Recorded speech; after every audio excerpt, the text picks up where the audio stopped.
अस्सलाम वालेकुम। मेरा नाम है फ़ातिमा नईम और मैं अल्हम्दुलिल्लाह फ़र्स्ट ईयर MBBS की स्टूडेंट हूँ। प्यारे प्री मेडिकल्स, हमें पता चला है कि आप FSC और एंट्री टेस्ट के लिहाज से बहुत परेशान हैं। लिहाजा हम मेडिकल स्टूडेंट्स ने डिसाइड किया है कि आपको गाइड करें। जैसा कि आप जानते हैं कि 15 जून के बाद आपकी FSC सेकेंड ईयर की एक डेट आई है और सबसे बड़ी परेशानी ये कि आपकी फ़र्स्ट ईयर के एग्ज़ाम्स भी नहीं हुए और अगस्त में एक्सपेक्टेड है कि आपका एंट्री टेस्ट हो।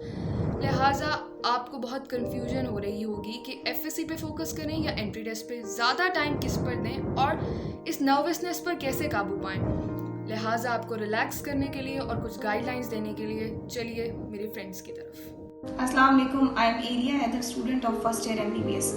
आप लोगों की कंडीशन को देखते हुए आज मैं आपको आपके मसाइल का हल बताऊंगी। आपके मसले का सबसे बड़ा हल ये है कि आप अपने लिए एक गोल सेट करें। आपके सामने जब आपका एक टारगेट होगा तो आप हर काम अच्छे तरीके से कर सकेंगे।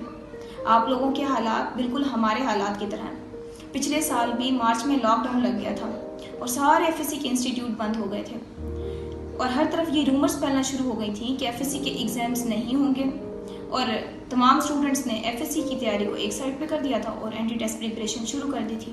लेकिन मैंने ऐसा बिल्कुल नहीं किया था। मैंने मार्च से लेकर जून तक सिर्फ और सिर्फ अपनी FSC पर फोकस किया था। जब अथेंटिक नोटिफिकेशन आ गया कि FSC के एग्ज़ाम्स नहीं होंगे तो मैंने FSC को एक साइड पे कर दिया और अपनी एंट्री टेस्ट प्रिपरेशन शुरू कर दी।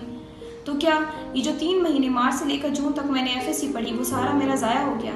ऐसा बिल्कुल नहीं है, क्योंकि FSC की और एंट्री टेस्ट की सेम बुक्स होती हैं। एंट्री टेस्ट में कोई दूसरी बुक्स नहीं पढ़ाई जाती हैं और मेरे अल्हम्दुलिल्लाह अपने उन फेलो से ज़्यादा नंबर थे जिन्होंने FSC को एक साइड पे कर दिया था।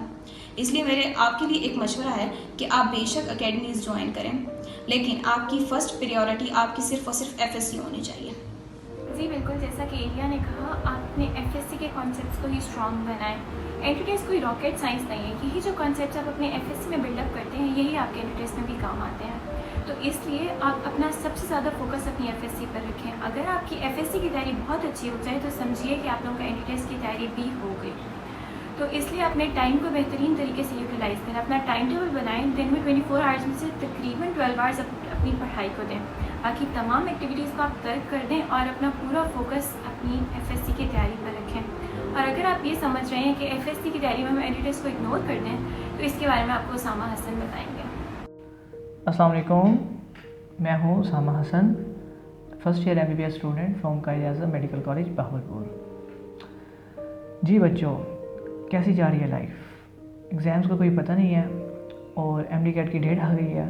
ओहो, चलिए कोई बात नहीं, यहाँ हम आपको थोड़ा सा गाइड करेंगे कि आपने एंट्री टेस्ट की तैयारी कैसे करनी है। फ़र्स्ट ऑफ़ ऑल आपने अपना मेन फोकस जो है वो FSC को ही रखना है। अगर आप डेली बेसिस पर 12 घंटे स्टडी कर रहे हैं तो आप सिर्फ 1 से 2 घंटे निकालें एंट्री टेस्ट के MCQs की प्रैक्टिस के लिए सिर्फ, और प्रैक्टिस भी उन MCQs की या उन चैप्टर्स की जो आप FSC के लिए तैयार करें। इस तरह ये होगा कि आपका जो मेन फोकस है वो भी डाइवर्ट नहीं हो रहा, आप अपनी ही मेन स्ट्रीम में जो आप पहले जिस तरह जा रहे थे उसी तरह जाते रहेंगे और टेस्ट की तैयारी भी थोड़ी थोड़ी होती रहेगी। MCQ से भी आप फेमिलियर हो जाएंगे। मज़ीद एग्ज़ाम्स हो जाएं एक बार, उसके बाद आपको MD-CAT के बारे में फुल गाइड करेंगे। फ़िलहाल जिन चीज़ों का आपने ख्याल रखना है वो चंद एक हैं। पहली बात यह है कि आपने स्ट्रेस बिल्कुल नहीं लेना, टेक इट ईज़ी, अल्लाह करम करेगा इंशाअल्लाह। अगर आपकी किस्मत में एडमिशन हुआ तो आपको लाजमी मिल जाएगा। दूसरी बात ये कि आपने अपनी मेहनत खूब करनी है, मेहनत में कोई कसर नहीं छोड़नी कि कल को आपको पछतावा हो कि काश मैं थोड़ा सा और पढ़ लेता या पढ़ लेती। आपने अपनी मेहनत पूरी करनी है। तीसरी ये है कि आपने दुआ करनी है अपने लिए और दूसरों से भी अपने लिए दुआ करवानी है। आखिरी बात ये कहूँगा कि आपने अपनी डाइट और अपनी स्लीप, इन दोनों चीज़ों का भरपूर ख्याल रखना है। मेहनत करना हमारे हाथ में है लेकिन नताइज हमारे हाथ में नहीं है।